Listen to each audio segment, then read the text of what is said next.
Now to the Comox Valley, where the city of Courtenay has launched a lawsuit against the owners of a local campground. It is called Maple Pool Campground, and it's more than just a place to set up for the night. For many of the community's poorest, it is home.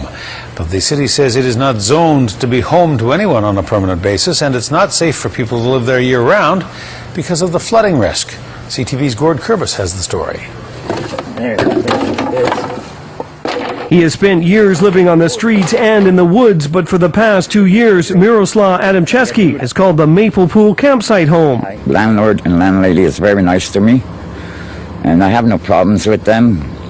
My cat is safe, and I got food in the fridge now and everything. He knows that what he has isn't much, but he feels safe here. He moved into the campsite after being stabbed nearly to death at another place where low-income people live, the Washington Inn Apartments. This is the safest place I've been so far, because my life depends on it, because at the Washington I got stabbed badly and my life, and I feel very safe here. Adamczewski and nearly 50 others who live here fear they'll soon be forced out on the streets. For many, it won't be the first time. The city of Courtenay is taking legal action against the campground's owners. 3 years ago, they considered us residents, so we weren't allowed burning rings on our property because we were basically residents of the valley, but if you were camping here, you could still burn.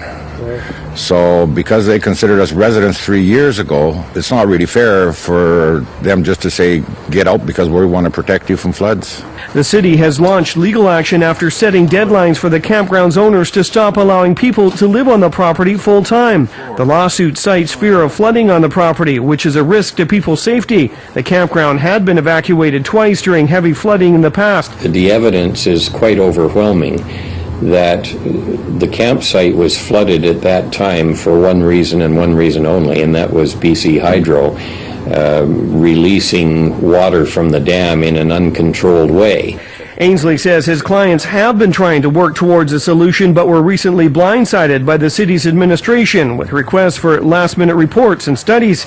He says the city's legal threats fly in the face with public statements about wanting to help the homeless. This doesn't make a whole lot of sense right now when we've got a huge homeless problem here. We've got people in the streets, and it's somebody's idea that the best thing to do would be to shut down a facility that is housing 56 people right now and make them homeless as well. Courtenay's Mayor Greg Phelps declined a request for an interview, but did issue a statement saying, with all due respect to Mr. Ainsley and his clients, the deadline for compliance has expired. He also says he's unable to provide any further comment because this is now a legal matter. Those who live here are convinced the city that says it's trying to help the homeless will soon make them homeless. Gord Kurbis, CTV News, Courtenay.